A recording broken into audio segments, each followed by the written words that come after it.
hear a lot about how the government is trampling on the Constitution and overextending its powers with Obamacare and NSA snooping. Well, the framers of the Constitution figured the country would one day find, that it woke up with an overbearing federal government. So they put in a provision, and this is the subject of Mark Levin's new #1 book called The Liberty Amendments. They left us a legacy. They left us the Second Amendment process under the Constitution, which essentially bypasses Congress, bypasses the federal government, and gives the states the power collectively in a convention, not a constitutional convention, a convention, the Constitution says, for proposing amendments to the rest of the states. That's very different, though. Very different, because the Constitution is not up for grabs any more than when Congress, 2/3 of both houses, recommends amendments to the Constitution. So the states have the power to bypass Congress and propose amendments. Constitutional attorney Michael Farris has launched a project along the same idea outlined in his booklet, The Convention of States. It's an actual plan on how to go forward with the idea. Michael joins me now. Michael, great to have you here. Hi, Nick. Good to see you. Soccer mom and Sarah Barracuda. One thing we know for sure, she's a freedom fighter. Welcome back, Sarah Palin, to the show. Governor, our freedom and liberty are under siege. The amendment specifically, how do we fight back?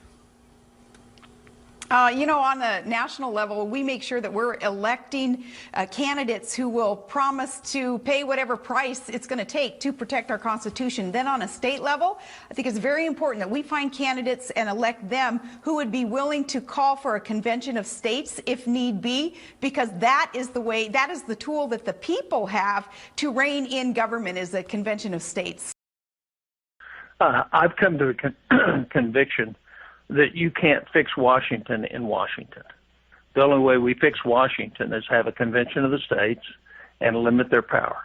And he's talking about the Liberty Amendments. We've had 27 amendments to the Constitution passed, but none have passed the other way that Article 5 calls for, which is through state legislatures. What do you think of that idea? You know, I don't have a problem with it. There are some people who are concerned about having a constitutional convention run away and the Constitution be written. I know, and so what I argue to them is I've testified in favor of a balanced budget amendment in my state legislature. The state legislature can actually write the rules and say you can only vote on the balanced budget amendment. So you can restrict what they're allowed to do. The other theory, though, is that you get to 32, 33 states. There's such momentum, and Congress says we don't really want a constitutional convention. The people do seem to want this amendment, and then it passes. And I think we could do that with things like term limits or a balanced budget amendment. If you ask the American people, when I ask crowds this, every hand raised, Republican and Democrat, every one of them wants term limits. States, the amendment process is right there in Article 5. How to deal with out-of-control administrations, how to deal with leaders that are abrogating and denying the Constitution, shredding it. It's right there. And there is a recipe, there's a formula, there's a prescription in the Constitution for addressing the problems we have today and fixing them. And it involves the states. States have, in our Constitution, the states, particularly banded together, have far more power than the federal government and the people, and it's going to have to happen. The American people, this will make sense to. Right. Let's quickly just talk about, this is not a trick of the Constitution. This wasn't put there for any other reason. This was, they knew it was going to fall apart. They knew politicians well enough, and this is the escape hatch. This is the last lever, right? Well, I think you said, break glass in case of emergency and use Article 5. Right. It was put in the Constitution specifically at the end of the convention.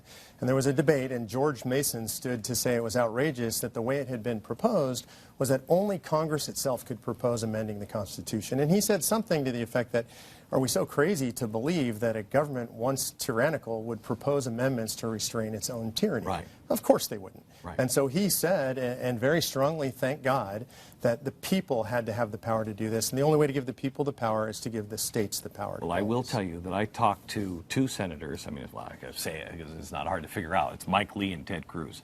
And they said the most important thing you can do is restrain our power, term limits.